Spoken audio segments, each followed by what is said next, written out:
Hello, I am Aniket from Tarkashastra Academy. In this video, we are going to look at the complete process for MBA CET 2021 form filling. ठीक है ना, एकदम detail में देखेंगे, एक एक बारीकी के ऊपर ध्यान देंगे. अगर हमने कुछ इसमें मिस कर दिया है तो आप कमेंट सेक्शन में हमको पूछ सकते हैं एंड हम आपको उस पर रिप्लाई करेंगे, है ना. बट हमने ट्राई तो किया है कि कंप्लीट डिटेल में हमने सब कुछ कवर करने की कोशिश किया है यहाँ पे. तो MBA CET का आपने को पता है कि कल ही हमारा ये आया, नोटिफिकेशन आया है. 17 जुलाई तक आपको फॉर्म फिलिंग करना है.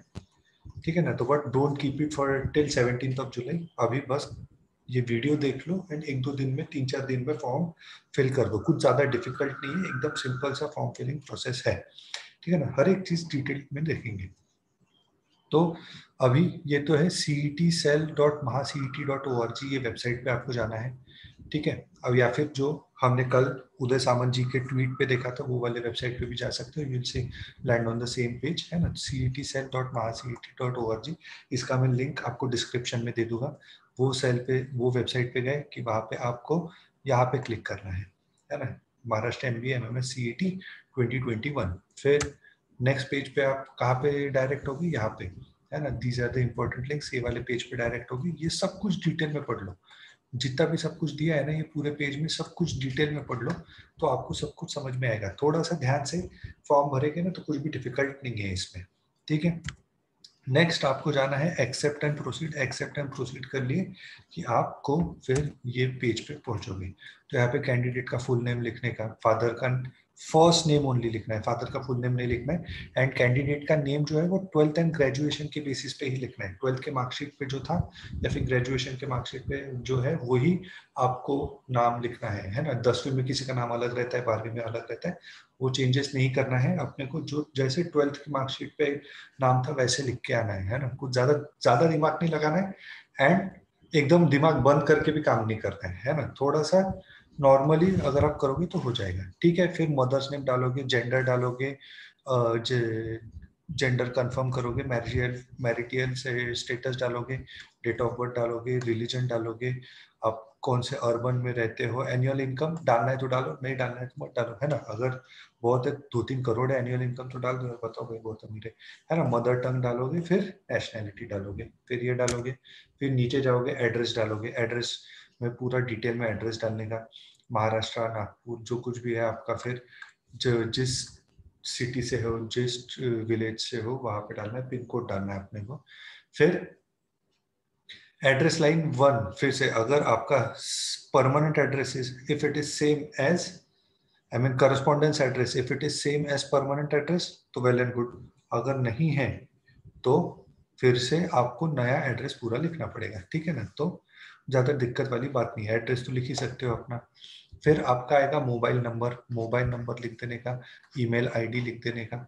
ठीक है. फिर पासवर्ड चूज करना है. तो पासवर्ड अपना 8 से 13 कैरेक्टर्स का रहना चाहिए. Password must have at least 1 upper case alphabet, है ना, मतलब कैपिटल ए वगैरह कुछ रहना चाहिए. फिर password must have at least 1 lower case, मतलब एक कैपिटल बी वगैरह कुछ, आई मीन स्मॉल बी वगैरह लोअर केस में रहना चाहिए. कम से कम एक नंबर रहना चाहिए एंड कम से कम एक स्पेशल कैरेक्टर रहना चाहिए. ठीक है. कंट्रोल से कंट्रोल भी करके ये नहीं कर सकते. पासवर्ड डालोगे 2 जगह, फिर सेव एंड प्रोसीड करोगे. सिंपल एकदम. फिर आपने जो मोबाइल नंबर डाला था, ये नंबर पे ही ओटीपी आने वाला है ना. तो ये मोबाइल नंबर हैंडी रखना है यार, जहाँ पे ओटीपी आने वाला है. ठीक है. वो मोबाइल नंबर डाला, ओटीपी डाला, ओटीपी वेरीफाई किया, सब ये हो गया. ओटीपी वेरीफाई करने के बाद ये वाला भाई, ये बहुत ज्यादा इंपॉर्टेंट है. ये एप्लीकेशन नंबर एंड जो आपने पासवर्ड लिख के रखा था, ये मतलब 2-3 जगह लिख के रखो. एक मोबाइल में लिख के रखो, एक जहाँ पे अपना इंपॉर्टेंट जो डॉक्यूमेंट्स रखते हो वहां पे लिख के रखो. 2-3 जगह आपको एप्लीकेशन नंबर एंड पासवर्ड लेके रखना है. ऐसा ना हो कि बाद में सर मेरा पासवर्ड ये नहीं हो रहा. भाई ये वेबसाइट जो है वो रिसेंटली बनाई हुई वेबसाइट रहती है, उसमें कुछ टेक्निकल ग्लिचेस आ सकते हैं, तो फिर पासवर्ड शायद रिट्रीव नहीं होगा, है ना. ये सब झंझट में अपने को पढ़ना नहीं है. एप्लीकेशन नंबर एकदम प्यार से बोल्ड में लिख के रखना है. अपने मम्मी को फिर सेंड करके रख दो, गर्लफ्रेंड को सेंड करके रख दो. ठीक है. एंड एक जगह लिख के भी रख दो. ठीक है. Application number and password. ठीक है. फिर proceed to complete application process. अभी वो proceed to complete application process होने के बाद फिर से आपको साइन इन करना पड़ेगा, वही एप्लीकेशन नंबर एंड वही पासवर्ड आपको डालना पड़ेगा। साइन इन करोगे तो यहाँ पे आके आप लैंड करोगे। अभी यहाँ पे आने के बाद अपना रजिस्ट्रेशन डिटेल्स तो कंप्लीट हो गया है। टोटल 9 स्टेप्स का है ये अपना, है ना, टोटल 9 स्टेप्स का है। एकदम बेसिक से स्टेप्स है कि भाई क्या करना है, डोमिसाइल बताओ, फिर बताओ क्वालिफिकेशन डिटेल बताओ, ऐसा बताओ ऐसा बताओ। एकदम बेसिक से अपना एप्लीकेशन फॉर्म है, मतलब one of the easiest application form है। बस एक बार वीडियो पूरा एंड तक देख लो, फिर आप फॉर्म भरना शुरू करो, ठीक है। तो फिर do you belong to Maharashtra state, yes, नहीं होते हो तो नो।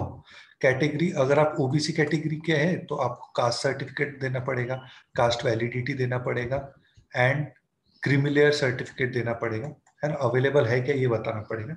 अब ये देना कब है, ठीक है ना। You are required to upload caste certificate clearly mention in the ये when do you have to upload at the time of centralised admission process. तो जब कैप राउंड रहेगा तब आपको ये कास्ट सर्टिफिकेट अपलोड करना पड़ेगा। वैलिडिटी सर्टिफिकेट आपको कब, कैप राउंड के वक्त अपलोड करना पड़ेगा। Non creamy layer certificate, this is specifically for OBC category and EWS category I guess, and वहां पे आपको सेंट्रलाइज्ड एडमिशन प्रोसेस के वक्त ये आपको अपलोड करना रहेगा, ठीक है ना। ये अभी आपको अपलोड नहीं करना है, ये अभी आपके पास अवेलेबल नहीं रहा तो भी चलेगा, आपको बनवा लेना है अभी 1 महीने में, 1.5 महीने में, है ना। बाद में वेट नहीं करना है कि सर मेरे पास ये नहीं था, वो नहीं था। अभी आपको पता चल गया, ओबीसी के कैंडिडेट्स जो है उनको caste certificate, cast validity and non creamy layer लगेगा। बाकी जो एससी, एसटी, एनटी, वीजे जो भी कैटेगरी के लोग हैं उनको सिर्फ caste certificate and cast validity लगेगा, ठीक है ना। ध्यान से वीडियो सुनो एंड प्रॉपरली देखो तुमको क्या क्या लगने वाले हैं। आप अगर एससी, एसटी, एनटी, वीजे कैटेगरी के हो तो आपको सिर्फ caste certificate and cast validity लगेगा, वो भी फ्यूचर में कैप राउंड के वक्त। अभी तो आपको बस अवेलेबल नॉट अवेलेबल वो बताना है, तब आपके पास अवेलेबल रहना चाहिए।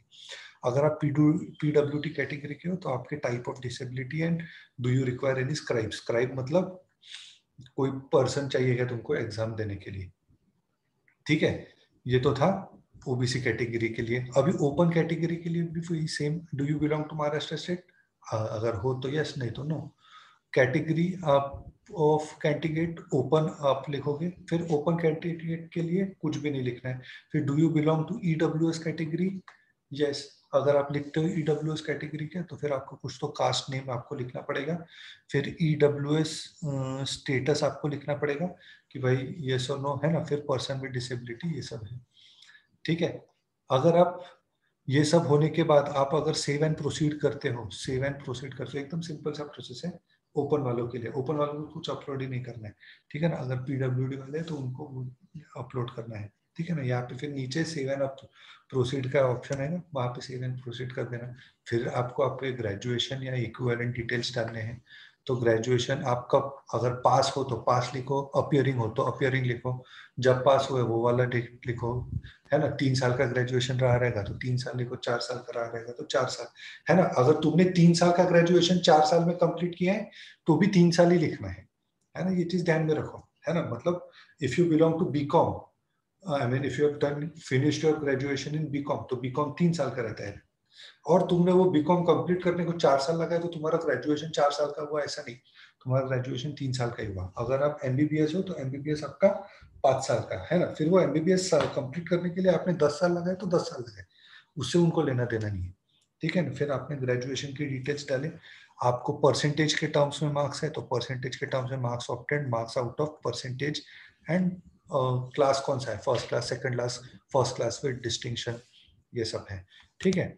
अगर आपका सीजीपीए फॉर्मेट में है तो सीजीपीए ऑब्टेन्ड कितना है, सीजीपीए आउट ऑफ कितना है, उसका परसेंटेज इक्विवेलेंट क्या है। अगर परसेंटेज इक्विवेलेंट आपको आपकी यूनिवर्सिटी प्रोवाइड करेगी, एंड फिर से अवॉर्डेड क्लास क्या है, एकदम सिंपल। नेक्स्ट, ग्रेजुएशन स्टेटस, अगर आपका अपियरिंग है तो आपको बस अपियरिंग रखना है, ठीक है ना। ग्रेजुएशन स्टेटस आपको बस अपियरिंग रखना है, ठीक है ना। जिनका ग्रेजुएशन कंप्लीट हो चुका है उनको अपने ग्रेजुएशन के मार्कशीट अपने हाथ में रखनी पड़ेगी फॉर्म फिल करते समय। जो अपियरिंग है उनको तो कुछ नहीं लिखना है, बस उनको ये करना है। जो फाइनल ईयर ग्रेजुएशन में है वो एग्जाम के लिए अपियर कर सकते हैं, ठीक है। नेक्स्ट, आपको एग्जाम सेंटर चूज करना है कि यार एग्जामिनेशन सेंटर कौन सा चाहिए। अगर आप लेटेस्ट से नागपुर से हो तो नागपुर लिखो, वर्धा लिखो, अमरावती लिखो, भंडारा लिखो, और क्या रहता है कामठी लिखो, जो आपको नजदीक पड़ेगा वो लिखो। If you belong to other than Maharashtra state तो फिर आपके पास अवेलेबल ऑप्शंस बहुत कम रहेंगे, ठीक है ना। मतलब जैसे अगर आप देखोगे तो कोई कोई स्टेट में सेंटर ही नहीं रहेगा, तो you will have to come to Maharashtra और you will have to go to nearest city जहाँ पे सेंटर अवेलेबल रहेगा, और वहाँ पे जाके आपको एग्जाम देना पड़ेगा, ठीक है। नेक्स्ट, अभी फिर आपको यहाँ पे फोटोग्राफ छाया चित्र अपलोड करना है, एंड स्वाक्षरी मतलब सिग्नेचर अपलोड करना है, ठीक है। ये अपलोड करने की एकदम सिंपल प्रोसेस है। यहाँ पे जाओ, सिलेक्ट करो फोटोग्राफ, फोटोग्राफ का फिर अपलोडिंग का ऑप्शन आएगा, अपलोड कर दो, ठीक है ना। प्रॉपर स्कैन्ड फोटोग्राफ रहना चाहिए अपना, जेपीजी, जेपीईजी, पीएनजी फॉर्मेट में, या फिर सिग्नेचर आपकी वो भी वो इसी फॉर्मेट में रहनी चाहिए। यहाँ पे फर्स्ट टाइम कुछ साइज ऑफ द इमेज कुछ बताया गया नहीं है, तो जैसा है वैसा बना दो। क्लियर इमेज रहना चाहिए, रिसेंट वाला इमेज रहना चाहिए, है ना, तो बचपन वालों में ही लगा लिखा। नेक्स्ट, अभी ये फोटोग्राफ मैंने सिलेक्ट किया, यहाँ पे से फिर आप आपके वेबसाइट पे ओपन करोगे, ओपन करके फिर उसको अपलोड कर दोगे। क्रॉप करना है तो क्रॉप कर दोगे, ठीक है ना, क्रॉप करना है तो क्रॉप कर दोगे, एंड वैसे उसको अपलोड कर दोगे। कैमरा का भी ऑप्शन है, बट देन रिकमेंडेड है कि फोटो ही अपलोड करो, ठीक है। नेक्स्ट, आपका फोटो एंड ये अपलोड हो गया, फिर यहाँ पे आप आपका प्रूफ ऑफ आइडेंटिटी आपको अपलोड करना है। प्रूफ ऑफ आइडेंटिटी में आप आधार कर सकते हो, पैन कार्ड कर सकते हो, ड्राइविंग लाइसेंस कर सकते हो, बहुत सारे ऑप्शन है। आप ये सिलेक्ट डॉक्यूमेंट करोगे तो बहुत सारे ऑप्शन आपको मिलेंगे, एंड फिर वो वाला जो भी आपने सिलेक्ट किया, अगर मान लो आपने पैन कार्ड सिलेक्ट किया तो आपको पैन कार्ड अपना अपलोड करना है। यहाँ पे फाइल साइज दे रखी है 500 KB की, है ना, एंड ये भी format PDF, JPG, JPEG, PNG सब चलेगा, ठीक है।